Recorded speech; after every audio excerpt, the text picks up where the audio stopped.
Hi hello welcome to our channel. నేను మీ సిరి. ఈరోజు మనం చెప్పుకోబోయే కథ ఇష్టమైన సకుడా పార్ట్ 239. కథలోకి వెళ్ళే ముందు వీడియోని లైక్ చేసి హైప్ చేయండి.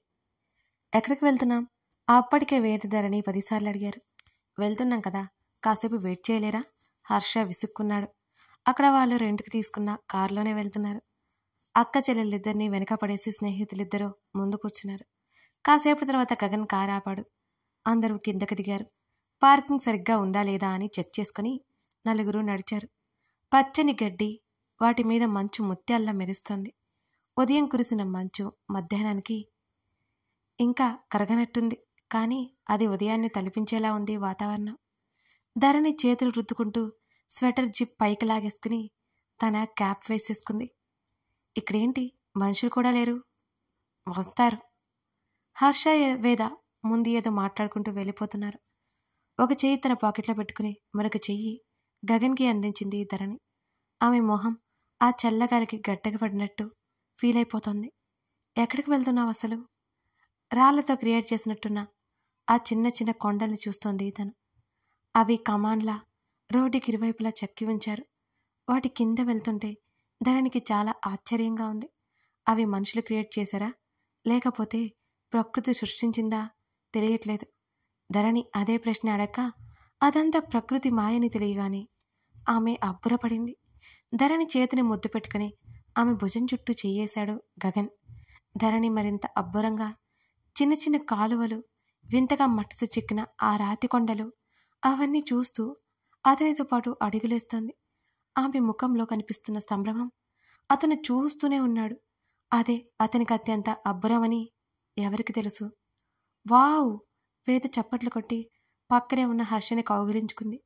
ధరణి ముసుముసుగా నవ్వుతూ గగన్తో పాటు వాళ్ళ దగ్గరికి చేరింది. ఏమైంది? ధరణి అడుగుతుంటేనే కళ్ళతోనే చూపించింది వేద. అటువైపు చూసిన ధరణి ఆశ్చర్యపోయింది.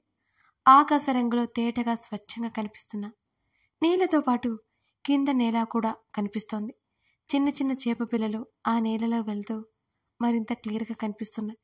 ఆ నీటి మధ్యలో అలాంటి కమాన్లు కట్టినట్టుగా ఏర్పడి ఉన్నాయి.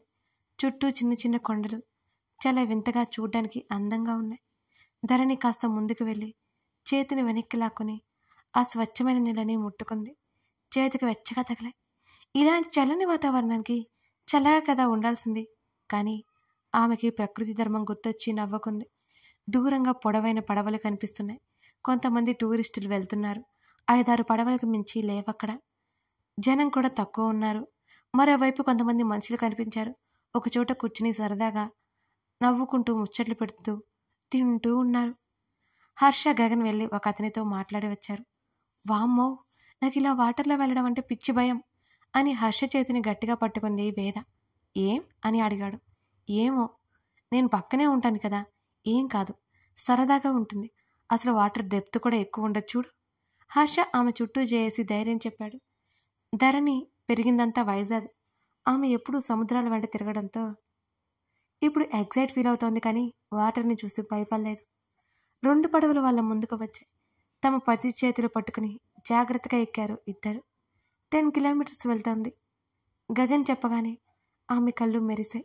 ఆ పడవ చాలా పొడుగ్గా ఉంది. ముందు ఎక్కడో ఒక అతను ఆ పడవని హ్యాండిల్ చేస్తున్నారు. వెనకాల గగన్ వెనక్కి వాలి తల కింద చేయి పెట్టుకుని ఏకంగా పడుకున్నాడు ఆ పడవలోని. ధరణి అతని పక్కనే కూర్చుని చుట్టూ గమనిస్తోంది. ఇక్కడికి ఎప్పుడైనా వచ్చావా? ధరణి అడుగుతుంటే అతను కళ్ళార్పాడు వచ్చినట్టుగా. అతనికి తిరగడం ఇష్టం, కొత్త ప్రదేశాలు చూడడం ఇష్టం. హర్ష అతను బోల్డని ప్రదేశాలు తిరుగుతూనే ఉంటారు. ట్రెక్కింగ్ చేస్తూ ఎన్నో కొండల మీద రాత్రులు కూడా ఉన్నారు. వాటి వల్ల అతనిలో ఇంకా ధైర్యం వచ్చేసిందని చెప్పుకోవచ్చు. అలాంటప్పుడే అతను చీకటికి, నిర్మానుష్యమైన ప్రదేశాలకు బెదడమే మానేశాడు. అతని కళ్ళు ధరణిని చూస్తున్నాయి. ఆమె చుట్టూ కనిపిస్తున్న వాటి గురించి మాట్లాడుతూ కళ్ళు అటు ఇటు తిప్పుతూనే ఉంది. అతను మెల్లిగా ఆకాశం వంక చూశాడు. సూర్యుడు చాలా ప్రయత్నిస్తున్నట్టు మబ్బుల నుంచి బయటికి రాలేకపోతున్నాడు.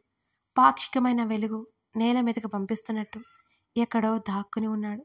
అలాగే మబ్బులతో నిండి ఉన్న ఆకాశాన్ని చూస్తున్నాడు అతను. అతనికి ధరణి నవ్వు కనిపిస్తోంది. ధరణి సంతోషం కనిపిస్తుంది. అతని ఈ సంవత్సర కాలంలో పడ్డ వేదన ఆమె నవ్వు గుర్తు రాకుండా చేస్తోంది. కాసేపటికి అతని పక్కనే వెనక్కి వాలింది ధరణి. ఆమె కనులు అతని వంక చూశాయి. అతని కళ్ళలోకి 2-3 క్షణాల కంటే సూటిగా చూడలేకపోయింది. అతని చేతి రెక్క మీద తల పెట్టుకొని ఆమె అతని గడ్డం మీద ముద్దు పెట్టుకుంది. అప్పుడు విచ్చుకున్నాయి అతని పెదవులు. ఆమె చేతి మీద అతను ముద్దాడాడు. 1 కాదు, 2 కాదు, బోల్డని. అలా వెనక్కి వాళ్ళడం వల్ల చుట్టుపక్కల ఏం జరుగుతుందో అర్థం కావడం లేదు. ఆ ఎత్తైన కొండలు మాత్రం కనిపిస్తున్నాయి. వింతైన రంగుతో ఉన్నట్టు ఆకాశం కనిపిస్తోంది. దూరంగా చుట్టూ ఉన్న చెట్లు కనిపిస్తున్నాయి. ధరణి కళ్ళెత్తి అతని ముఖంలోకి చూస్తుంది. అతని కళ్ళల్లో ఏం కనిపించిందో ఆమె అప్రయత్నంగా అతని మొహానికి దగ్గరగా మొహం తెచ్చింది. ఇద్దరి పెదవులు క్షణాల్లో కలుసుకున్నాయి. నిశ్శబ్దంగా సాగిపోయింది ఆ ముద్దు ఇద్దరి మధ్య. అతని చెయ్యి ఆమె చేతితో పాటు అతని ఛాతీ మీదనే ఉంటే అతని మరొక చెయ్యి అతని తల కిందే ఉంది. ఇద్దరి శరీరాలు దూరంగానే ఉన్నాయి, కానీ ఇద్దరి పెదవులు పదే పదే కలుసుకుంటూనే ఉన్నాయి. ఆమె మెల్లిగా అతని మీదకు వాలినట్టుగా ఆమె ముద్దాడింది. అతని నుంచి దూరం జరిగి లేచి కూర్చుంది. దూరంగా వేద, హర్ష కనిపిస్తున్నారు.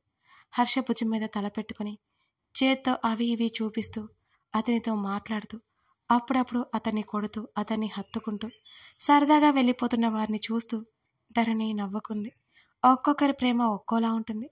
కొందరిది నిశ్శబ్దంగా పిల్లగాలిలా ఉంటాయి, మరికొందరిది గలగలా పారే సెలయేటిలా ఉంటుంది. ప్రేమలో ఏ రకమైన అద్భుతమే.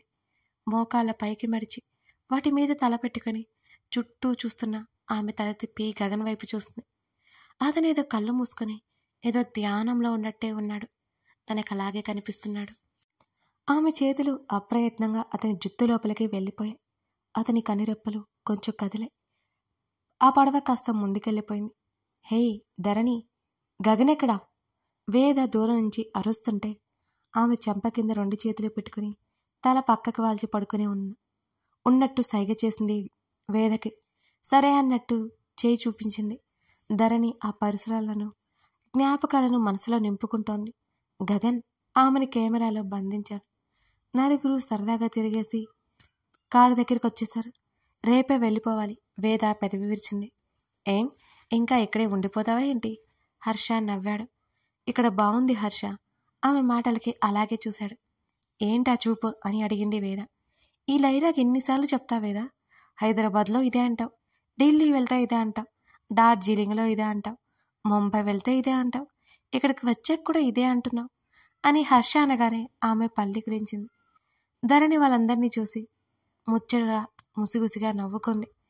సతులతో చెట్టాపట్టాలేసుకుని తిరిగారు ఆ ఇద్దరు. హోటల్కి వచ్చాక సాయంత్రం అయిపోయింది.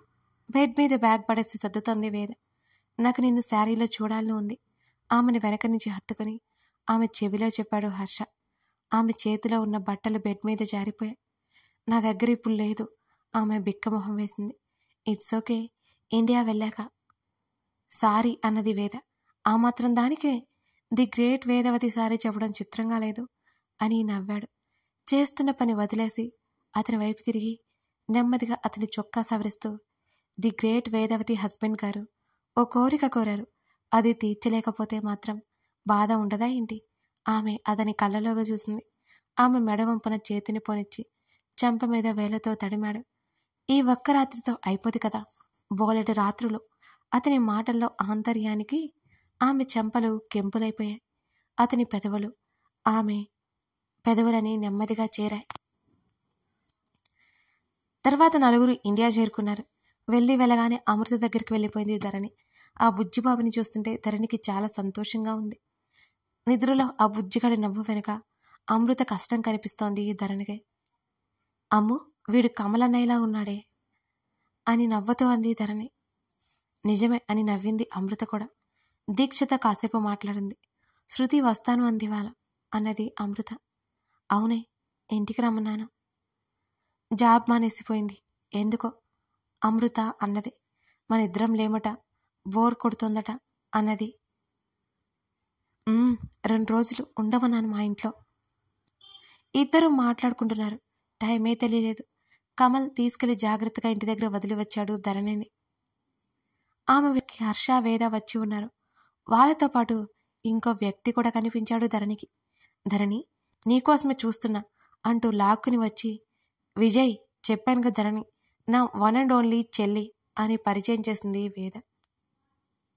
విజయ్ని చూడకపోయినా వేద మాటల్లో చాలాసార్లు విన్నది ధరణి. అతన్ని పలకరించి, బావ ఇంకా రాలేదా అని వాళ్ళని అడిగింది. మీ ఆయన ఎక్కడ చిక్కుతాడు మాకు, ఇలా వెళ్తూ వెళ్తూ ఇటు వచ్చాంలే అన్నది వేద. విజయ్ సైలెంట్గా కూర్చున్నాడు. ఈ వేద ఒకటి ఊరికే ఉండనివ్వదు. ఇక్కడ ఎవరూ తెలియదు పాపం తనకి. వేద ఫోన్ కాల్ అంటూ తప్పించుకొని బయటికెళ్ళాడు విజయ్. హర్షకి అర్థమై నవ్వుకున్నాడు. వాళ్ళు లంచ్ చేసే వరకు ధరణి మాలవిక వదలకపోవడంతో ఇక అక్కడే ఉన్నారు. శృతి లోపలికొస్తూ విజయ్ని చూసింది. ఎవరబ్బా ఇతను అనుకుంది. ఏమోలే మనకెందుకులే అనుకుని బ్యాగ్ ఇడ్చుకుంటూ వస్తూ ఉండగా వరండా దాటి గుమ్మం వైపు ఉంటే మెట్లకి అడ్డుగా నిలబడ్డాడు విజయ్. హలో. శృతి పిలుపుకి తల తిప్పి చూశాడు అతను ఏంటి అన్నట్టుగా. ఏంటి అని అడిగాడు. కొంచెం తప్పుకుంటారా? ఆమె అరగడంతో ఆమెని స్కాన్ చేశాడు విజయ్. హీరోయిన్ మెటీరియల్ కాకపోయినా బానే ఉందిలే అనుకుంటూ అలాగే చూస్తుంటే, మిమ్మల్నే కొంచెం తప్పుకోండి శృతి చిరాకుపడి అరిచింది. అప్పుడు తేరుకుని అతను లోపలికి నడిచాడు. శృతి విసుక్కుంటూ వెనకే వచ్చింది. శృతి కనిపించగానే ధరణి ఎదురు వెళ్ళింది. ఆమె ధరణి స్నేహితురాలుగా పరిచయమైంది అక్కడ. వేద కూడా బాగా మాట్లాడింది. తినేశాక ముగ్గురు బయటకు నడిచారు అక్కడి నుంచి. కార్లో వెళ్తుంటే విజయ్ శృతికి పబ్లిక్గా సైట్ కొడుతున్నావు, భయం వేయలేదా? ఆయన, చిచి ఏం మాట్లాడుతున్నావు వేదా నువ్వు, కళ్ళు పోతాయి, నేను అలాంటి వారినా అని అడిగాడు విజయ్. చా, నువ్వు నీ ఫ్రెండే మాట్లాడాలి ఎలాంటి వారో చెప్పడానికి అన్నది వేద. ఏయ్ రాక్షసి, వాడితో కదా మాట్లాడుతున్నావు, మళ్ళీ నన్నెందుకే ఇన్వాల్వ్ చేస్తున్నావు అని హర్ష తల కొట్టుకున్నాడు. నిన్ను ఏకిపడేసే ఛాన్స్ నేనెందుకు వదులుతానమ్మా అంటూ హర్ష బుగ్గలాగింది. హర్ష గుర్రుగా చూశాడు. వేదవతి ఇక్కడ అదురు బెదురు లేవు అన్నది కాలరెగరేస్తూ.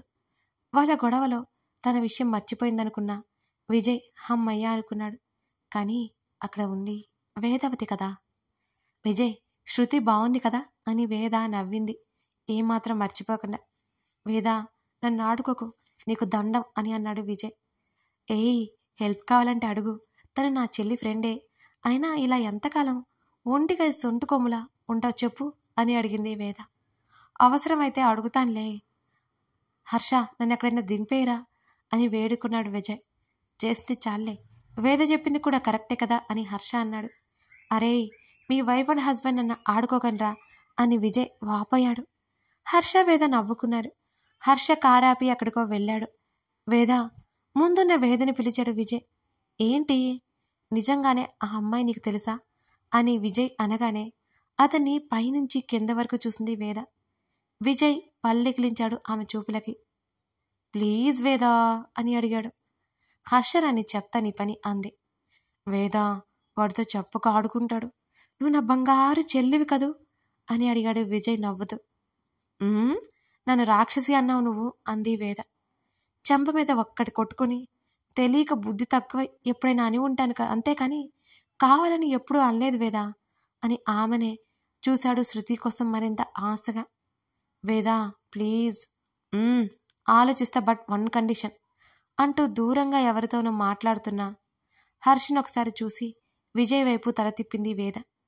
ఆమె ఏ రకంగా తన కొంప ముంచుతుందో అని భయంగా వేద వైపు చూశాడు విజయ్. కథ కొనసాగుతోంది. కథ నచ్చితే ఎప్పట్లా లైక్ చేసి మీ అమూల్యమైన అభిప్రాయాలు అందజేయాలి అని మనవి. నేను 4 days ట్రిప్లో ఉండడం వల్ల సబ్స్క్రైబర్స్కి వీడియోస్ వచ్చాయి కానీ మెంబర్స్కి రాలేదండి. నేను ఒక 3 days 4 daysలో మీవి అన్నీ కవర్ చేస్తాను, సరేనా? అర్థం చేసుకుని వెయిట్ చేసినందుకు చాలా చాలా థ్యాంక్స్.